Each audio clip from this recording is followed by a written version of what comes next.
से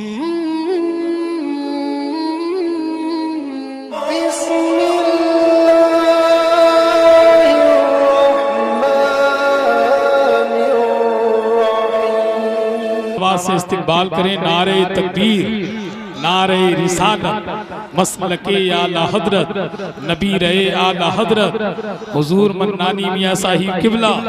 नारे तकबीर, नारे रिसालत।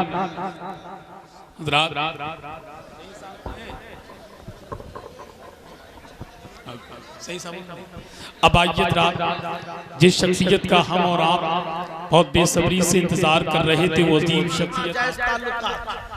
कोई सर पैर नहीं उसका, फुला ने चंदा खा लिया, फुला पकड़ा गया, फुला कैसा हो गया, फुला ने ये कह दिया, फुला ने वो कह दिया। अब वो अफवाह फैलती तो उसकी इज्जत का तो खिलवाड़ हो जाता है। और बाद में फिर क्या होता है, एक आदमी ने वो अफवाह फैलाई, दूसरा उसको देखता है व्हाट्सएप पर और तहकीक भी नहीं करता, उसको फॉरवर्ड कर देता है। झूठ झूठ झूठ आगे जाता है। अफवाह फैलाने वालों का अंजाम, नई कोई बात हुई उसको फैलाने का अंजाम। आज देख लो, जो बात नहीं होती उसको लोग पेट से पैदा करके बोल देते हैं, किसी की भी इज्जत से खिलवाड़ करते हैं और ये समझते ही नहीं। कुछ लोग तो अभी भी नमाज रोजे को इबादत समझ रहे हैं, उसके कुछ लोग हैं जो नमाज रोजे को इबादत समझते हैं, कुछ लोग जो उसको छोड़ने को गुनाह नहीं समझ रहे माज़अल्लाह। लेकिन कुछ लोग तो ऐसे हैं कि बाज़ गुनाहों को वो गुनाह समझते भी नहीं है। जैसे मिसाल के तौर पे एक मोमिन जिसके बारे में आप उसने कुछ किया नहीं, अफवाह फैला दी, उसने ऐसा कर दिया, उसने वैसा कर दिया, उसने वैसा कर दिया, और बात पे बात फैलती चली गई। उसकी इज्जत का तो जनाजा निकल गया, उसकी बेटी पे आपने इल्जाम लगा दिया, उसकी बहू पे आपने इल्जाम लगा दिया, उसके भाई पे आपने इल्जाम लगा दिया, कोई भी इल्जाम लगाया, कोई भी अफवाह फैलाई। आप जानते हैं अल्लाह के रसूल अलैहिस्सलाम ने एक दिन काबे से मुखातिब होकर फरमाया था, ए काबा, तू बहुत हुर्मत और इज्जत वाला है, लेकिन तेरी हुर्मत और इज्जत से बढ़कर मेरे ईमान वाले उम्मती की इज्जत और हुर्मत है। काबे की इज्जत से बढ़कर। आपसे पूछता हूं, ये किसने कहा? ये किसी जलसे के खतीब ने नहीं कहा, ये किसी जलसे के नाज़िम ने नहीं कहा, ये मुस्तफा जाने रहमत ने फरमाया कि काबे की हुर्मत और इज्जत से बढ़कर मेरे ईमान वाले उम्मती की इज्जत और हुर्मत है। अब मैं आपसे पूछता हूँ, इस जलसे में कोई काबे की तरफ पैर फैला करके बैठे तो क्या आप गुस्से में नहीं आएंगे? क्या हो गया? इतने बड़े मुकर्रिर, इतने बड़े आलिम, इतने बड़े नात खां, इतने बड़े नासिर, इतने बड़े पीर साहब, इतने बड़े मुफ्ती साहब, आपको काबे का अदब नहीं मालूम? आप काबे की तरफ पैर फैला करके बैठे। अल्लाह तुम्हारे जज्बे को सलामत रखे। यकीनन कोई काबे की तरफ पैर फैला कर बैठे तो गलत कर रहा है। लेकिन आपसे पूछना चाहता हूँ और आपसे सवाल करना चाहता हूँ, जो काबतुल्लाह शरीफ की इज्जत अल्लाह के घर के हवाले से है, आप समुंदरों पार हजारों किलोमीटर दूर उसकी तरफ कोई पैर फैला दे तो पूरा माशरा एहतजाज करता है। लेकिन जिस रसूलुल्लाह की उम्मती की हुर्मत काबे से बढ़कर नबी ने बयान की, उसको तुम गाली दे रहे हो, उसकी इज्जत से खिलवाड़ कर रहे हो, उसके बच्चों को बच्चियों को अच्छे रिश्ते आते हैं तो घर घर जा करके उनको वरगलाते हो, बहकाते हो। मुझे बताओ, जिसकी हुर्मत को काबे से बढ़ करके मेरे और तुम्हारे नबी ने बयान किया, उस पड़ोसी के साथ हम सलूक क्या कर रहे हैं, उस पड़ोसी का हमने हाल क्या कर रखा है। सुन लो, अल्लाह के बंदों पे जुल्म करने वालों, अल्लाह अपने बंदों से 70 माओं से ज्यादा प्यार करता है। जब तुम खुदा के बंदे पे जुल्म करते हो तो वो तो जुल्म सह लेता है, लेकिन फिर उसका खुदा तुमसे इंतकाम लेता है।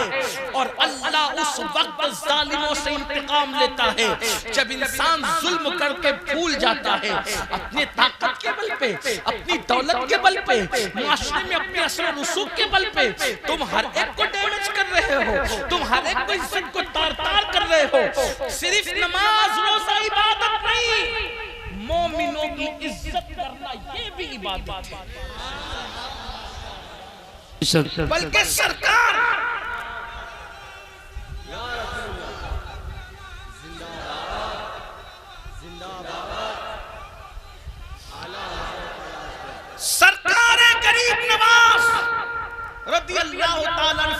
हैं कि हदीस पाक में मैंने देखा कि अल्लाह के नजदीक किसी मुसलमान को जलील करने से बड़ा कोई गुनाह है ही नहीं। मुसलमान को जलील करने से बड़ा कोई गुनाह नहीं। अल्लाह को सबसे ज्यादा अजियत उस वक्त कोई पहुंचाता है, रसूलुल्लाह का दिल कोई उस वक्त दुखाता है जब कोई हुजूर के ईमान वाले उम्मती को जलील करता है, उसको रुस्वा करता है। आपको बताऊं, सहाबा किराम एक दूसरे की इज्जत कैसे करते थे, कैसे करते थे। एक मर्तबा महफिल बैठी हुई, महफिल में कोई इल्मी मुज़ाकरा हो रहा है। तवज्जो करो, एक दूसरे की इज्जत कैसे, एक दूसरे के ऐब ढांपे जाते थे मोमिन होने की वजह से, मुसलमान होने की वजह से। महफिल सजी है, इल्मी मुज़ाकरा हो रहा है, अचानक बदबू उठती है। आपको पता तो होगा, आप सब जानते हैं कि अगर चंद लोग बैठे और अचानक बदबू उठे तो वजह क्या होती है, उसको बताने की जरूरत नहीं है। किसी के पेट की हवा निकल जाए तो कभी कभी बदबू फैलती है। अब बदबू निकली, फितरी तकाजा था कि जब बदबू निकलेगी तो इंसान एक दूसरे को देखेगा कि भाई किसकी वजह से बदबू निकली। अब चूंकि हदीस के दर्स की महफिल थी तो हमारे यहाँ की तरह ऐसे थोड़ी होता था, कोई बीड़ी पी के सुन रहा है हुजूर की हदीस का फरमान, कोई गुटखा खाते खाते सुन रहा है, कोई पैर लंबे करके सुन रहा है। वहां ऐसा नहीं होता था। हुजूर अलैहिस्सलाम मौजूद न रहे और हदीस की बात हो रही हो तो लोग जैसे हुजूर का एहतराम करते थे वैसे हुजूर की हदीस का एहतराम।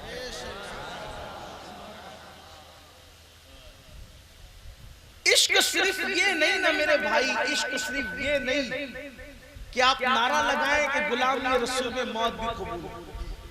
इश्क सिर्फ ये नहीं कि आप जुमा जुमा मदीने शरीफ की तरफ हाथ बांध कर सलाम पढ़ ले हफ्ते में एक बार से। इश्क ये नहीं है, इश्क के तकाजे बड़े लंबे तकाजे हैं। ये अलामतें इश्क है जिसकी तरफ हमें, हकीकी इश्क की तरफ तो हम जाते भी नहीं। अगर हकीकी इश्क की तरफ बयान कर दूं कि सच्चा इश्क क्या है तो लोग आप मुझे पागल समझ करके उठ करके भागे कि ये क्या बातें कर रहा है। इश्क सतही बातें नहीं सिखाता, इश्क तो बड़ी गहराई की बातें सिखाता। एक आशिक ऐसा गुजरा इश्क मोहब्बत का इमाम कि हुजूर का दौर पाया, हुजूर का दौर पाया, हुजूर की जियारत के लिए नहीं गए, वजह बूढ़ी मां की खिदमत की वजह से। देखो आशिकों का हाल ये, हुजूर का दौर पाया, वो हर दौर के इश्क मोहब्बत का इमाम है जिसे दुनिया उवैसे करनी कहती है। बूढ़ी मां की खिदमत करनी थी, नहीं गए।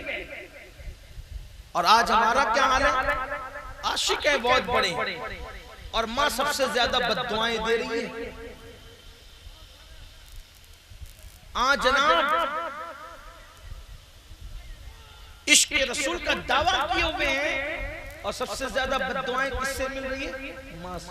जो मां का आशिक नहीं वो नबी पाक का आशिक हो ही नहीं सकता। जो बाप का गद्दार है वो नबी पाक का आशिक हो ही नहीं सकता। सच्ची बात। आप ये ना समझें कि ये टाइटल बहुत सस्ता है ना।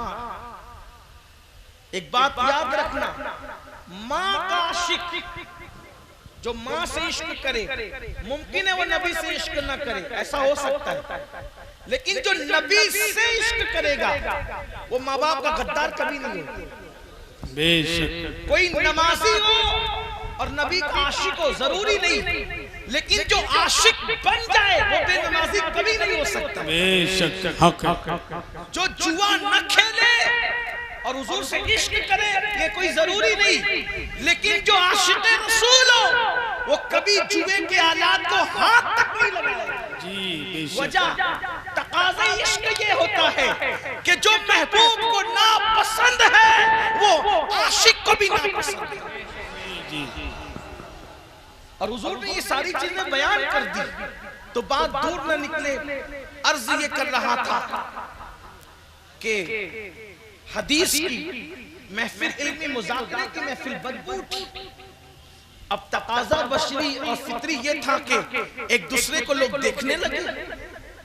तो जो मुअल्लिम थे उस मुअल्लिम ने कहा चलो हम सब उठकर वुजू कर लें। जुमले पे तवज्जो करना है। चलो हम सब उठकर वुजू कर लें। हालांकि जुमला सही क्या है? जिसका वुजू टूटा है वो जाकर वुजू करो, हैं?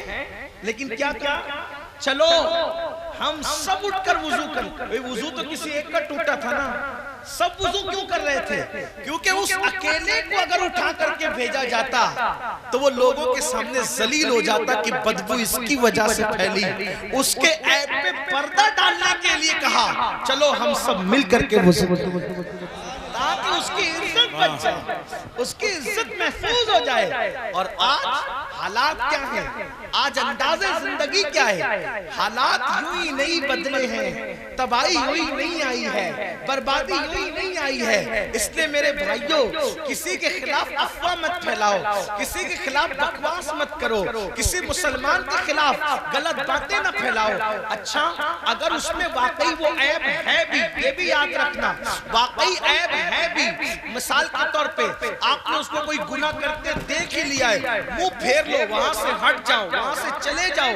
क्यों? क्योंकि मेरे आका इरशाद फरमाते हैं सल्लल्लाहु अलैहि वसल्लम, जब तक तुम अपने मोमिन भाइयों के ऐबों पे पर्दे डालते रहोगे, अल्लाह तुम्हारे ऐबों पे पर्दे डाल देगा। और जब तुम किसी को बेनकाब करोगे, लोगों के ऐबों को बयान करोगे, तो तुम अपनी हैसियत के मुताबिक लोगों के ऐब बयान करोगे, अल्लाह अपनी शान के मुताबिक तुम्हारे ऐबों को खोल देगा। फिर अल्लाह तुम्हें जलील कर देगा, अल्लाह तुम्हें रुस्वा कर देगा। इसलिए मेरे अजीज भाई, जब किसी का ऐब देखना तो उसके ऐब पे पर्दे डाल देना। अल्लाह अकबर, ये भी एक तवील सा उन्वान है, लेकिन उसकी तरफ नहीं जाता। मैं जल्दी जल्दी इख्तिताम की तरफ चलता हूँ। काफी देर से आप बैठे हुए हैं। अल्लाह अकबर। फिर मेरे आका सल्लल्लाहु अलैहि वसल्लम फरमाते हैं, अब जरा ध्यान से सुनना, बात तो इख्तिताम की तरफ पहुंच रही है, लेकिन आका अलैहिस्सलाम फरमाते हैं हम लोग और आगे बढ़े तो मैंने क्या देखा? अल्लाह अल्लाह के वहां पर एक गड़ा है, गड्ढा है, और गड्ढे के अंदर से कुछ लोगों के चीखने चिल्लाने की आवाज आ रही है। जैसे हांडी उबलती है तो हांडी उबलने से जो हांडी के अंदर रहता है वो कैसे ऊपर की तरफ जाता है, वैसे उस गड्ढे के अंदर कुछ लोग थे, कुछ औरतें थी, कुछ मर्द थे। तो उसके गड्ढे के अंदर वो थे, तो वो आग उबलती थी तो वो ऊपर की तरफ आते थे, फिर नीचे की तरफ जाते थे, वो चीखते चिल्लाते थे। आका फरमाते हैं उस गड्ढे के अंदर, उस गड्ढे के अंदर मैंने जब झांक करके देखा तो मैंने देखा उसमें कुछ औरतें नंगी हैं और कुछ मर्द नंगे हैं। तो मैंने पूछा ये क्या है? तो उन्होंने जवाब दिया, या रसूल अल्लाह सल्लल्लाहु अलैहि वसल्लम, ये जानी लोग हैं, जानी, दुनिया में बदकारी करते थे, जिना करते थे, आज इनका ये हाल है। अल्लाह अकबर। आज गंदी फिल्में देखने की वजह से, आज गंदी पिक्चर देखने की वजह से, इंटरनेट का नाजायज और हराम इस्तेमाल करने की वजह से 16-16, 17-17 साल के लड़के और लड़कियां बदी की तरफ चले जा रहे हैं, बुराई की तरफ जा रहे हैं। पहले 35-40 साल की उम्र में पहुंचकर जिस चीज को लड़के लड़कियां सोच नहीं सकते थे, आज अल्लाह अकबर 4-5 साल की उम्र के बच्चे वो सब मोबाइल में, इंटरनेट में देख रहे हैं। उनकी नजरों से सब कुछ गुजर रहा है। आने वाले हालात कितने भयानक होंगे इसका अंदाजा हम नहीं कर पा रहे हैं और न इसका अंदाजा कर सकते हैं। अल्लाह अकबर। इस वक्त पूरी दुनिया में सबसे ज्यादा कोई गुनाह हो रहा है तो वो जिना है, वो बदकारी है। और याद रखिए अल्लाह अकबर, इसका अज़ाब वो है कि कोई बर्दाश्त नहीं कर सकता। हदीस पाक में आता है कि उसका मफहूम ये है कि पूरी उम्मत को जितना अज़ाब होगा, पूरी उम्मत को जितना अज़ाब होगा, उसका आधा अज़ाब ज़ानियों को होगा। और जो दुनिया में ज़िना करेंगे उनकी नस्लों तक उस गुनाह का वबाल और उसकी गंदगी और नहुसत मौजूद रहेगी। आज ये बदकारी, बदी, ज़िना कोई गुनाह नहीं समझा जा रहा है। पिकनिक पर जाए वहां बदी करें, चलते फिरते बदी करें, जंगलों बियाबान में बदी करें, मौका पाकर बदी करें। और अब तो इतनी गंदी बातें सुनने को आ रही कि बोलने जी नहीं चाहता, लेकिन बोले नहीं तो फिर क्या करें। कहीं देवर भवज गंदगी कर रहे, कहीं साली बहनें गंदगी करते हुए पकड़ा रहे, यानी अल्लाह का खौफ। रमजान मुबारक में लोग बदी करते पकड़ा रहे। आप कहते हैं फला मुसल्लत हो गया, फला मुसल्लत हो गया। अपने करतूत नहीं देखते, अपनी गंदगी नहीं देखते लोग।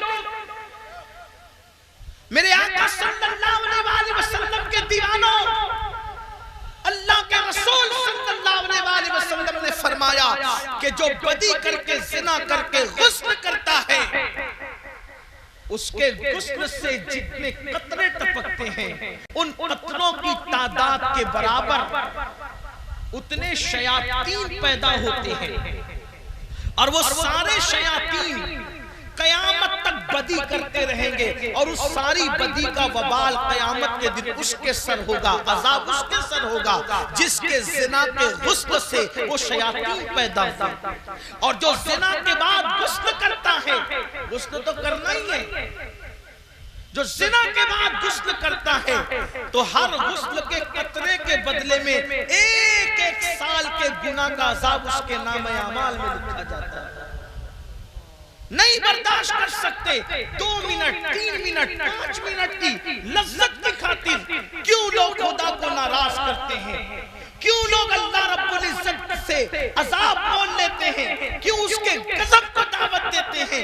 यहाँ तक रिवायतों में आता है कि जब कोई बदी ज़िना करता है तो उसका ईमान उससे ऐसे निकल जाता है जैसे कपड़े उतारने वाला कपड़े उतार देता है, ऐसे उसका ईमान उससे निकल जाता है और उसके सर पर छतरी की तरह साया फगन हो जाता है।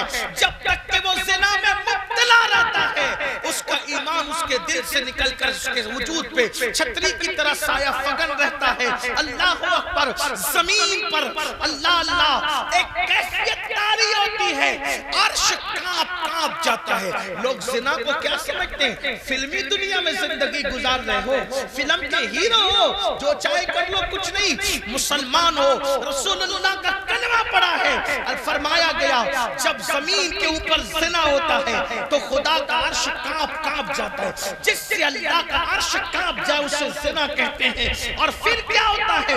जमीन कांप कर खुदा की बारगाह में अर्ज करती है, ए अल्लाह तू मुझे इजाजत दे ताकि मैं 2 हिस्सों में फट जाऊं और इन जालिमों को अपने अंदर दबोच लूं।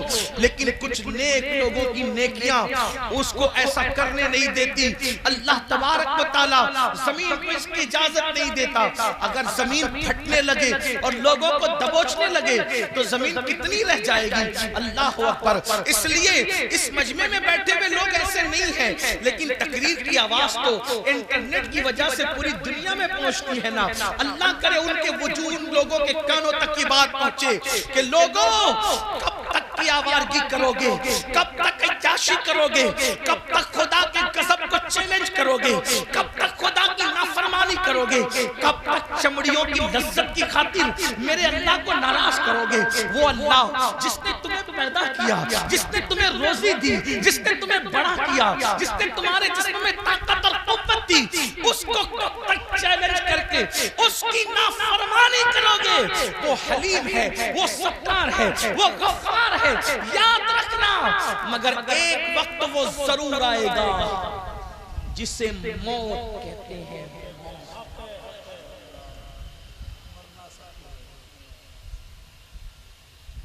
मरने से पहले जानियों को वो जिल्लत मिलती है, वो जिल्लत कि फिर तौबा के लिए उनके हाथ भी नहीं उठते। जवानी में पाप करना बहुत अच्छा लगता है लोगों को, जवानी के बल पर बदकारियां करना, औरतों को तकना, उनकी इज्जत से खिलवाड़ करना बहुत अच्छा लगता है। लेकिन ये जवानी हमेशा नहीं, जो कर रहा है, जो कर रहा है वो सुन ले, या जो इरादा रखता है वो भी सुन ले। कौम की बच्चियां जो ये इरादा रखती है या कर रही है तो सुन ले, तुम सबकी नजर से छुप सकते हो, अपने रब की नजर से नहीं छुप सकते। तहतुस्सरा की तह में जाकर के जराइम करो तो भी अल्लाह देख रहा है, पहाड़ों के गारों में जाके करो तो भी अल्लाह देख रहा है, आसमान की बुलंदियों पे जाके करो तो भी अल्लाह देख रहा है। हुआ माकुम ऐनमा कुंतुम, हम वो नहीं जो अंधे बहरे खुदाओं की इबादत करे, हम रब्बे मोहम्मद की इबादत करते हैं, हम रब्बे मोहम्मद को खुदा मानते हैं। और मेरा खुदा वो है जिसने चूटियों की आंखें पैदा की है, जो चूटियों को दिखाता है, जो मच्छरों को दिखाता है। अरे जिनकी आंखें नजर नहीं आती, मेरा अल्लाह उनको भी दिखाता है। ये मेरे खुदा की शान है, जो चूटियों को दिखा सकता है, उसके देखने की शान का आलम। नारे तकबीर, नारे रिसालत, फैज़ाने गौसे आज़म। हम रब्बे मोहम्मद वादहू ला शरीक की इबादत करते हैं, उसकी नजर से कुछ नहीं छुपा, दीवारें उसकी नजरों के सामने आड़ नहीं बन सकती, आसमान उसकी नजरों के सामने आड़ नहीं बन सकते। अरे नादान, वो फरमाता है वो अलीमुन बिज़ाति सुदूर है, वो देखता भी है, सुनता भी है। हमारे दिलों में जो ख्यालात गुजरते हैं वो भी वो देख रहे हैं, किसके दिल में क्या है वो भी वो देख रहा है। इसलिए याद रखो, आखिर मौत है मौत, मरने से पहले फिर बुढ़ापा है। जो पाप करते हैं, जो जराइम करते हैं, तौबा नहीं करते, पलटते नहीं, वापस नहीं होते, उनको लोगों ने भीख मांगते भी देखा, उनको लोगों ने कुत्ते की मौत मरते भी देखा, लोगों ने उनको बगैर कफन का पड़े हुए भी देखा। इबरत हासिल करो, इबरत हासिल करो। और जिना करने वालों के लिए तो अल्लाह के रसूल फरमाते हैं, जानी के साथ दुनिया में 3 चीजें होती है। नंबर 1, जानी के चेहरे का नूर खत्म होता है, कभी जानी के चेहरे पे आपको ईमान वाली वो नूरानियत नजर नहीं आएगी। नंबर 2, उसकी रोजी अल्लाह घटा देता है, रोजी में वो बरकत उठा लेता है, बरकत नहीं होती रोजी, कितना भी कमाता है हाय हाय करता है। नंबर 3, उसकी उम्र अल्लाह घटाता है, जल्दी जाता है वो दुनिया से, मरता जल्दी है, उम्र घटती है उसकी। जानी की उम्र घटती है, उसकी रोजी घटती है, उसके चेहरे का नूर खत्म होता है। जिना करता है और फिर सोचता है कि अमेरिका से फेस वॉश मंगवा लूं तो जरा अच्छा दिखूंगा, इतनी कीमती कंपनी का इस्तेमाल करूं तो अच्छा दिखूं, ये साबुन इस्तेमाल करूं तो अच्छा दिखूं, ये इतर लगा लूं तो अच्छा दिखूं। मैं फेस वॉश पर, साबुन पर कोई पाबंदी नहीं लगाता, अल्लाह ने दिया है, अच्छे रहो। अल्लाह जमीलुन युहिब्बुल जमाल, वो हुस्न वाला हुस्न को पसंद करता है, लेकिन हुस्न वहां होता है ना जहां अल्लाह चाहे। अगर वो हुस्न बिलाल को दे तो मेरे नबी के पक्के रंग का बिलाल चांद को भी शर्माता हुआ नजर आता है। ये बात है, कोई कहानी किस्सा शायरी नहीं है, हकायक है। आजकल तो बड़ी सहूलतें, बहुत सहूलतें आज एसी में है, पंखे में है, कारों में है, छतों के नीचे है, ये है वो है। बाहर निकलो तो कुछ ऐसे क्रीम से कि लगा के निकलो तो सूरज की किरणें असर न करे, घर में आए मुंह धो लो तो धूप का असर ना हो। ये सारे बोलो आज से 100 साल पहले था ऐसा, लेकिन उन नेक लोगों के चेहरों को देखो ना, जो जिनकी आंखें हया से झुकी रहती थी। आज बड़े से बड़ा क्रीम इस्तेमाल करने वाले का चेहरा ऐसे नहीं दिखता, तो उसका चेहरा जिसने कभी जिंदगी भर साबुन भी इस्तेमाल नहीं किया वो चमकता दमकता नजर आता है। क्यों? इसलिए कि ये क्रीम और केमिकल की चमक चंद मिनटों की है और तकवे की चमक यहाँ भी है, कब्र में भी है, मैदान महशर में भी। क़यामत के दिन चेहरे चमकेंगे, नेकों के चेहरे चमकेंगे, मुजरिमों के चेहरे सियाह होंगे।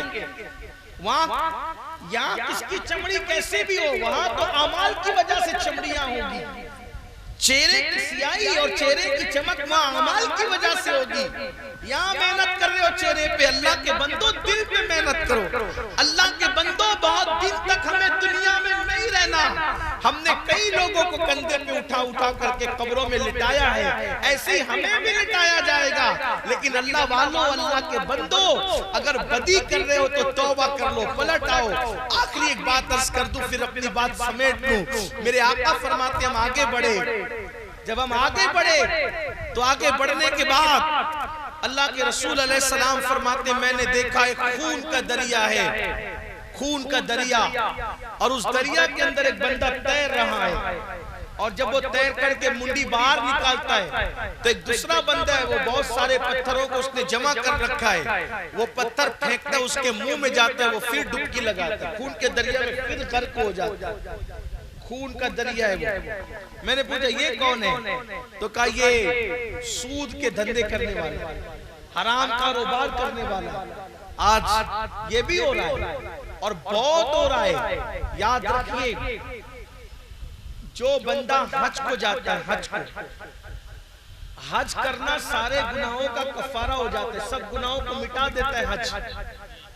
लेकिन सूद एक ऐसा धंधा है, सूद कि अगर कोई सूद के पैसे से हज को जाए तो नेकी मिलना, गुनाह माफ होना तो दूर की बात, हर कदम पे उसका गुनाह लिखा जाता है। हराम रोजी बहुत बुरी चीज। और इतना सुन ले आप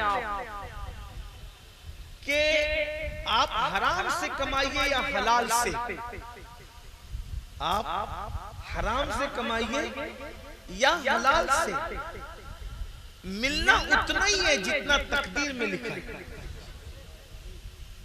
तकदीर से ज्यादा नहीं मिलेगा। अगर आप ये सोचते हैं कि तकदीर से ज्यादा मिलेगा तो इतना आपको ख्याल रखना चाहिए कि जो तकदीर का इनकार करे, जो तकदीर का इनकार करे उसको इस उम्मत का फिरौन कहा गया। हमारे नसीब का कोई नहीं ले जाएगा, हमारे नसीब का कोई नहीं खाएगा, हमारे नसीब का कोई नहीं ले जाएगा। हुजूर सैयदी मुफ्ती आज़म अलैहिर्रहमा ने कहा था, तेरे नसीब का नूरी मिलेगा तुझको भी, तेरे नसीब का नूरी मिलेगा तुझको भी, ले आए हिस्सा जो शाहो गदा मदीने से। नसीब से ज्यादा नहीं मिल सकता, वक्त से पहले नहीं मिल सकता। और सूद का धंधा करने वाला, एक रिवायत में आता है, एक शख्स हज को जा रहा था, मौत आई। जब मरा तो मरने के बाद उसका चेहरा सफरे हज में गधे की तरह हो गया। लोगों ने सोचा ये तो हाजी साहब हज को जा रहे थे, गधे की तरह इसका चेहरा कैसे हो गया। तो मालूम किया गया तो पता चला ये सूद का धंधा करता था, मरने के बाद इसका चेहरा गधे की तरह। कमा रहे हो ना सूद करके, कोई जुए के अड्डे से कमा रहा है, कोई जुआ से कमा रहा है। और अभी तो बहुत मुहज्जब हराम काम करने के तरीके निकल गए। रिंद के रिंद रहो, हाथ से जन्नत न जाए, ये हाल क्या। पहले लोग जुआ खेलने के लिए जुए के अड्डे पे जाते थे, मोहल्ले में खेलते थे, लोग देखते भी थे, बाइकाट भी करते थे, क्योंकि मुसलमानों में गैरत भी है ना, अभी भी गैरतमंद मुसलमान अभी भी, उन्हीं की वजह से दुनिया टिकी हुई है। अगर वो खत्म हो जाए ना गैरतमंद लोग, तो ये दुनिया में फिर देखिए क्या होता है। वो चंद ही लोग हैं पूरी दुनिया में गैरतमंद अल्लाह के लोग। तौहीद ये है कि खुदा हश्र में कह दे, बंदा ये दो आलम से खफा मेरे लिए। तो वो खफा होने वाले लोग जो है ना, जो किसी की रियायत नहीं करते, वो कोई मसलियत से काम नहीं लेते, उन्हीं की वजह से ये दुनिया टिकी है, सच्चे लोग। वरना अपना तो कब का किस्सा तमाम हो गया होता। हाँ, इतना याद रखना, ऐसे बंदों की भी जरूरत है। बल्कि नेक लोगों की वजह से ही दुनिया टिकी हुई है। इसलिए जब नेक लोग कहीं मिल जाए तो उनकी इज्जत किया करो, समझा करो कि इन्हीं की वजह से। एक बुजुर्ग फरमाते हैं कि एक अल्लाह के वली बगदाद में आए तो उन्होंने देखा जब शाम होने लगी तो बगदाद में, आज का बगदाद नहीं, आज से 500 साल पहले का बगदाद, शाम होने लगी तो बगदाद रंग में डूबने लगा, रंगीनी में डूबने लगा। जुए के अड्डे खुल गए, शराब के अड्डे खुल गए, बदी के अड्डे खुल गए और सारे नौजवान कोई जुए के अड्डे पे, कोई शराब के अड्डे पे, कोई बदकारी के अड्डे पे। तो वली ने सोचा आज तो बगदाद खत्म, क्योंकि सारे लोग पाप की तरफ गए, अब ये सुबह होगी नहीं बगदाद वालों की। उससे बड़े दूसरे वली आए, उन्होंने उनके सर पे अपनी चादर डाली तो क्या देखा कि बगदाद के चंद घरों का मंजर उनको दिखाई दिया कि चंद अल्लाह वाले घर में बैठकर इस्तिग़फ़ार और तौबा करके अल्लाह की बारगाह में गिड़गिड़ा रहे हैं। तो उन्होंने देखा ये क्या, फरमाया इतने हजारों पापियों को जो चीज बचा लेती है ये इन चंद लोगों का इस्तिग़फ़ार, तौबा और इबादत है। तो याद रखना, कुछ गैरतमंद लोग हैं तो बहरहाल हराम काम करते हैं तो कुछ नाराज होते हैं, और नाराज होना भी ये अल्लाह के लिए है तो ये भी इबादत है। हराम काम पे नाराज होने वालों को बुरा न समझा करो। तो पहले लोग मोहल्ले में खेलते थे, पहले लोग अड्डे पे जाके खेलते थे जुआ वगैरह, लेकिन अब मोबाइल की वजह से ये हुआ कि इंटरनेट पर जुआ आ गया, ये रमी वो रमी वो रमी, इसको खेलोगे तो इतने लाख मिलेंगे, उसको खेलोगे तो इतने करोड़ मिलेंगे, वो कार जीत गया, वो जीत गया। अब कोई बेवकूफ है कि धूप में जाके काम करेगा, कोई नादान है कि वो किसी सेठ की डांटी सुनेगा, वो जीन्स टी शर्ट पहनकर, ये सफेद मस्त कपड़े जो है वो अच्छी कंपनी के पहनकर आला कुर्सी पे टांग डाल करके क्या वो मोबाइल के अंदर बटन दबा करके पैसे नहीं हासिल करेगा। मगर याद रखना ये जुए का नशा इतना खतरनाक है, अगर जीत गए तो हर पैसा हराम का, कपड़ा जब तक उस पैसे का जिस्म पे होगा न इबादत कबूल न दुआ कबूल। उससे किसी को सदका दोगे तो वो सदका ऐसे ही है, हराम काम से सदका देना ऐसे ही जैसे नापाक कपड़े को पेशाब से धुलना वैसे ही है। तो क्या नापाक कपड़ा पेशाब से धुलोगे तो क्या वो कपड़ा कभी पाक होगा? तो अगर जुआ जीत गए तो इतनी मुसीबतें कि वो कपड़ा सिलाकर पहनो तो नमाज कबूल नहीं, दुआ कबूल नहीं, खाया तो जब तक पेट में वो हराम है ना नमाज कबूल, ना दुआ कबूल, ना फर्ज कबूल, ना नफल कबूल। उसी हालत में मर जाए तो जन्नत उस पर हराम है, अल्लाह उस पर नजर रहमत नहीं फरमाएगा। ये सूरत हाल है। और अगर हार गया, और याद रखना ये अक्सर लोग हार ही जाते हैं। ये जो टीवियों पर, इंटरनेट पर ये जो एडवर्टाइजमेंट दिखाई जाती है ना, फुला को कार मिल गई, फुला को इतने लाख मिल गए, फुला को इतने करोड़ मिल गए, वो कितने लोग हैं उंगलियों पे गिनने इतने। वो जो लाखों लोगों के घर बिक गए उनको क्यों नहीं दिखाते? वो जो लाखों लोग रोड पर आ गए उनको क्यों नहीं दिखाते? तो याद रखना ये जुए का एडवर्टाइज करने वाले या जुआ खिलवाने वाली कंपनियां तुम्हारी खैर खा नहीं है। कोई बेवकूफ है तुम्हें करोड़पति बनाएगा? चंद लोग जीत जाते हैं, बाकी अक्सर हार जाते हैं, भिखारी बन जाते हैं। जीतने वाले भी अगर मुसलमान है तो इस्लाम कह रहे ये भी हराम है। इसलिए जुआ न खेलो, बल्कि जो जुआ खेलने के लिए आलात अपने हाथ में ले, जुआ खेलने के लिए इमाम गजाली फरमाते हैं कि कयामत के दिन वो इस हालत में उठेगा कि उसका हाथ सूअर के खून में रंगा हुआ हो। जुआ खेलने वाले कयामत के दिन इस हालत में उठेंगे कि सूअर के खून में उनके हाथ। कितना बड़ा नुकसान है, नुकसान का अंदाजा है। आका फरमाते कयामत में मैं अपनी उम्मतियों से मुसाफा करूंगा। आका फरमाते कयामत में मैं अपनी उम्मत से मुसाफा। आप बताओ इस जलसे में उलमाए किराम, सादात किराम मौजूद हैं, अगर किसी का हाथ कालक में भरा हुआ हो तो क्या वो आलिम से मुसाफा करने की हिम्मत करेगा? अरे कालक और कीचड़ तो पाक है, अगर वो हाथ में लगाओ तो आदमी आलिम से मुसाफा करने की हिम्मत नहीं करता, पीर साहब से मुसाफा करने की हिम्मत नहीं करता। कयामत के दिन जुआ खेलने की वजह से जिनके हाथ सूअर के खून में रंगे हुए होंगे, क्या वो रसूल पाक से मुसाफा करने की हिम्मत कर सकेगा? कितनी महरूमी होगी। इसलिए मैं अपने जवानों से कहता हूँ, क्यों जुए की तरफ जा रहे हो? हलाल कमाओ, मेहनत से कमाओ, मेहनत में बरकत है, तिजारत करो। और याद रखना, ये जुए की कमाई, ये हराम की कमाई, ये सूद की कमाई, ये कभी पायदार नहीं है। कुरान में मेरे अल्लाह ने फरमाया, जो सूद का धंधा करता है मैं उसके साथ ऐलान जंग करता हूँ। अब आप मुझे बताओ, जब अल्लाह जिसके साथ जंग का ऐलान करे तो क्या वो कभी अल्लाह से माज़अल्लाह मुकाबला करने की जसारत कोई कर सकता है? अरे इतने कमजोर हो कि अल्लाह की पैदा की हुई चूटी, मच्छर, मक्खी, छिपकली का मुकाबला नहीं कर सकते। है हिम्मत?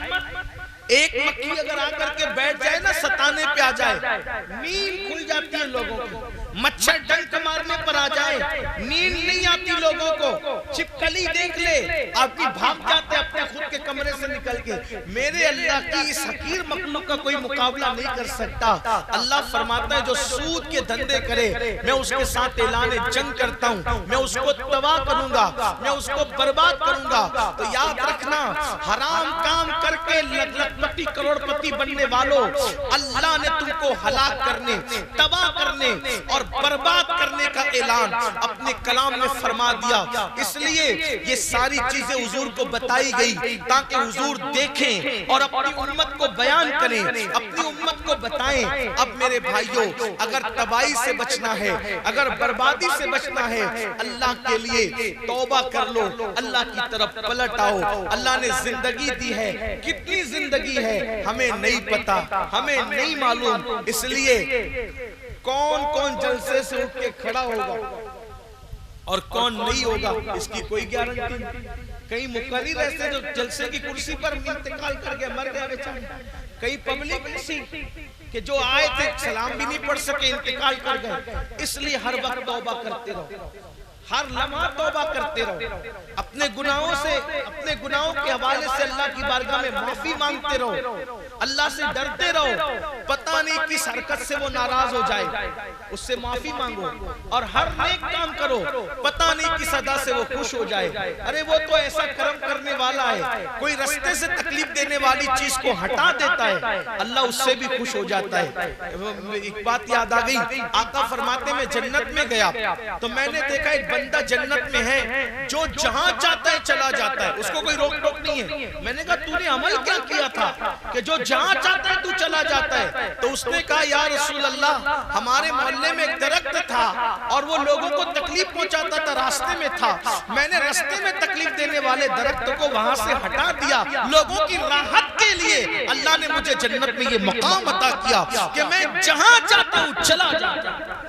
ये अल्लाह ऐसा करम वाला है कि वो तकलीफ देने वाली चीज को हटाने पे भी जन्नत अता करता है। इसलिए मैं उम्मीद करता हूँ कि आप सब जो है वो अल्लाह की बारगाह में तौबा करेंगे, हम भी करें। अल्लाह के रसूल फरमाते हैं, एक दिन में 100 मरतबा मैं खुद इस्तिग़फार करता हूँ। वो सैयदुल मासूमीन होकर अल्लाह की बारगाह में एक दिन में 100 बार इस्तिग़फार करते हैं। और हम गुनहगार होकर इस्तिग़फार नहीं करते, तौबा नहीं करते। आइए बदलिए, तब्दील कीजिए अपनी जिंदगी को, मौत से पहले अपना एहतिसाब कीजिए, अल्लाह हिसाब ले उससे पहले अपना हिसाब कीजिए। अल्लाह को मनाइए, उसको राजी कीजिए, उसके रसूल को मनाइए, जो कोताहियां अपने अंदर से निकालिए। ये मत सोचिए कि मेरे अकेले के सुधरने से क्या होगा। अरे मेरे अकेले के बिगड़ने से जब दुनिया बिगड़ गई तो मेरे अकेले के सुधरने से भी दुनिया इंशाअल्लाह सुधर जाएगी, इनकलाब आएगा। अल्लाह हम सब के हाल पे रहम फरमाए। गुफ्तगू के दरमियान अगर कोई गलती हो तो अल्लाह ताला माफ फरमाए। अस्तगफिरुल्लाह रब्बी मिन कुल्ली ज़म्बिन व अतूबु इलैहि। अभी जलसा चलता रहेगा, मेरी तकरीर पे जलसा। नारे तकबीर, नारे रिसालत मसलके आला हजरत नबी रहे आला हजरत हुजूर मन्नानी मियाँ साहिब किबला आमदे हुजूर मन्नानी मियाँ साहिब किबला रज़बी दूला मसलके आला हजरत नारे तकबीर नारे रिसालत। तमामी इतराज से गुजारिश है मुसाफा ना करें, अभी आप बैठ जाइए। कमेटी के जितने भी लोग हैं उनसे गुजारिश करूंगा वो बिल्कुल मुसाफा अभी ना करने दें, बैठ जाइए।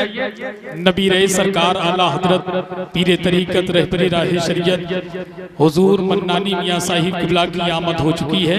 आप हजरत के नूरानी चेहरे का दीदार करें, तरा बुलंद आवाज से इस्तकबाल करें। नारे तकबीर नारे रिसालत मसलके आला हजरत नबी रहे आला हजरत हुजूर मन्नानी मियाँ साहिब किबला नारे तकबीर नारे रिसालत।